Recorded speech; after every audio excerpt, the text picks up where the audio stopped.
بسم اللہ الرحمن الرحیم۔ السلام علیکم۔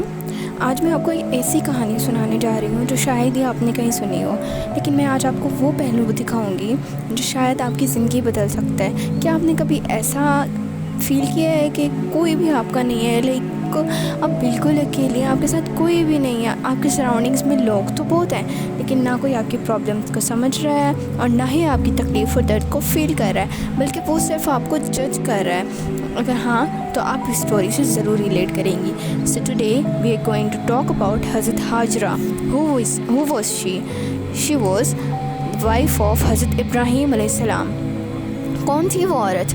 وہ عورت جسے دنیا نے چھوڑا بٹ اللہ تعالیٰ نے نہیں۔ وہ عورت حضرت ابراہیم علیہ السلام کی بیوی تھی اور اللہ تعالیٰ نے حضرت ابراہیم علیہ السلام کو حکم دیا کہ وہ انہیں ایک ریگستان میں چھوڑ دیں ان کے بچے حضرت اسماعیل علیہ السلام کے ساتھ۔ امیجن کریں کہ ایک بالکل ہی ریگستان جیسی جگہ ہے اور جہاں پر ایک گرم ریت، دھوپ اور پاس نہ کوئی انسان ہے اور نہ ہی کوئی جانور، نہ ہی کوئی پرندہ، نہ ہی کوئی ذریعہ، نہ کچھ بھی نہیں ہے، صرف سنسان جگہ ہے۔ اور وہاں پر حضرت ابراہیم علیہ السلام اپنی بیوی یعنی حضرت ہاجرہ اور حضرت اسماعیل علیہ السلام جو کہ ان کے بیٹے تھے ان کو چھوڑ کر جا رہے ہیں۔ کیا ہی حالت ہوگی، کیا ہی اس باپ کی حالت ہوگی جو اپنے ایک ننھے معصوم سے بچے کو چھوڑ کر جا رہا ہوگا۔ دین حضرت ہاجرہ علیہ السلام نے پوچھا کہ آپ ہمیں یہاں پر کیوں چھوڑ کے جا رہے ہیں؟ کیا یہ اللہ تعالیٰ کا حکم ہے؟ تو حضرت ابراہیم علیہ السلام نے فرمایا ہاں جی بالکل، یہ اللہ تعالیٰ کا ہی حکم ہے۔ تو آپ کو پتہ ہے حضرت ہاجرہ علیہ السلام نے کیا فرمایا؟ انہوں نے فرمایا پھر اللہ ہمیں کبھی بھی اکیلا نہیں چھوڑے گا۔ ماشاء اللہ، اس جواب میں کتنا یقین ہے، نہ کوئی پانی، نہ کھانا، صرف ریت اور بچہ، لیکن ان کے دل میں اللہ تعالیٰ کا یقین اتنا تھا کہ انہوں نے کوئی بھی اور سوال نہیں کیا، بس انہوں نے یہ بولا کہ اللہ تعالیٰ ان کی حفاظت کریں گے انشاءاللہ، اور اللہ تعالیٰ نے کی بھی۔ And then after some days کیا ہوا کہ پانی ختم ہو گیا، بچہ پیاس سے ترس رہا تھا۔ حضرت ہاجرہ گھبرا گئیں اور وہ پریشان ہو گئیں کہ وہ اس ریت میں ارد گرد کوئی بھی نہیں ہے ان کے، نہ کوئی انسان ہے، نہ کچھ ہے، کچھ بھی نہیں ہے، تو وہ یہاں پہ پانی کہاں سے لائیں گی؟ تو پھر وہ اسی پریشانی کے عالم میں دوڑتی ہوئی ایک پہاڑی پہ چڑھ گئیں جس کا نام صفا ہے۔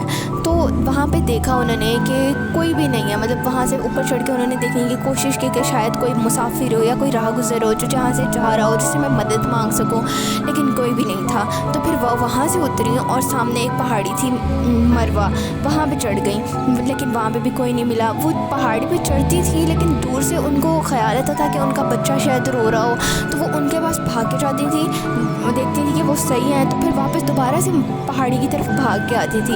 کیا ہی ایک ٹائپ کی کیا ہی وہ منظر ہوگا جب وہ ایک پہاڑ سے اتر کے اپنے بچے کی طرف آ رہی ہیں اور بچے سے پھر دوبارہ دوسری پہاڑی کی طرف جا رہی ہیں۔ اور یہ عمل اللہ تعالیٰ کو اتنا پسند آیا کہ انہوں نے ہمارے حج میں شامل کر دیا۔ بھائی مطلب ہر مسلمان پہ حج کرنا فرض ہے، اور جب تک کہ حج کا یہ حج کے جو رکن اعظم وقوف عرفہ ہے، لیکن یہ حج کا فرض ہے، یہ حج میں فرض ہوتا ہے کہ مطلب بھائی ہم جب تک یہ 7 چکر مکمل نہیں کرتے تو ہمارا حج نہیں ہوگا۔ اسی طرح سے اس میں بھی یہی ہے کہ حج انہوں نے 7 چکر لگائے تھے، اسی وجہ سے یہ حج میں شامل فرمایا گیا۔ دین اس کے بعد انہوں نے جو 7 چکر لگائے صفا سے مروہ اور پھر مروہ سے دوبارہ سے صفا، دوڑتی ہوئی بھاگتی ہوئی اللہ تعالیٰ کی مدد کی تلاش میں، لیکن انہیں کوئی بھی نہیں ملا۔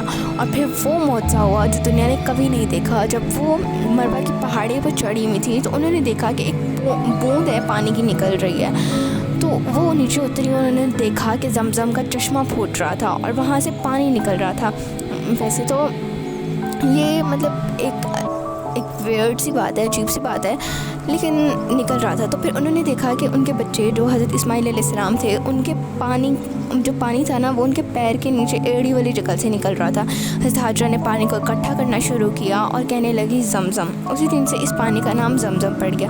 اب آپ سوچیں گی کہ یہ تو پرانی کہانی ہے، میرا اس سے کیا مطلب؟ ویٹ اے منٹ، اب آپ خود سوچیں کہ ہاجرہ کے پاس نہ ہی کوئی پلان تھا اور نہ ہی کوئی اسٹریٹجی کہ وہ کس چیز سے پانی نکالیں گی، لیکن ان کے پاس صرف ایک چیز تھی اور وہ تھا اللہ تعالیٰ پر یقین، مینس کے توکل۔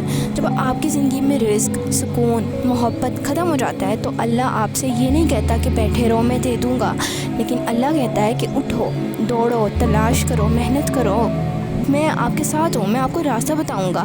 اب وہ راستہ کب آتا ہے؟ جب آپ بالکل تھک جاتے ہیں، جب آپ کے پاس کوئی آپشن نہیں رہتا، بالکل حضرت ہاجرہ کی طرح، لیکن اس وقت اللہ تعالیٰ کا معجزہ ظاہر ہوتا ہے اور آپ کی زندگی میں برکت پھوٹتی ہے۔ اگر آپ اکیلی فیل کر رہی ہوں اور آپ سوچیں کہ میری دعا کب قبول ہوگی، میری دعائیں کیوں نہیں سنی جا رہی، تو یاد رکھے حضرت حاجرہ علیہ السلام بھی بالکل اکیلی تھیں، لیکن انہوں نے اپنی لونلی لیس کو مجبوری نہیں بلکہ طاقت بنایا اور ایز اے ویپن یوز کیا، کیونکہ انہیں اللہ تعالیٰ پر توکل تھا۔ اب آپ بھی اپنی صفا مروہ کی دوڑ شروع کریں، اور جب تھک جائیں تو اللہ تعالیٰ سے کہیں کہ یا اللہ، آپ نے حضرت حاجرہ علیہ السلام کا ساتھ بھی دیا تھا اور اب آپ میرا بھی ساتھ دیں۔ اگر آپ اللہ تعالیٰ سے کنیکٹ ہونا چاہتی ہیں تو اس چینل کو سبسکرائب کریں، اور میں نے انسٹاگرام پہ ایک گروپ بنایا ہے جس میں آپ کو ڈفرینٹ ریمائنڈرز کے ذریعے اللہ تعالیٰ سے کنیکٹ کیا جائے گا۔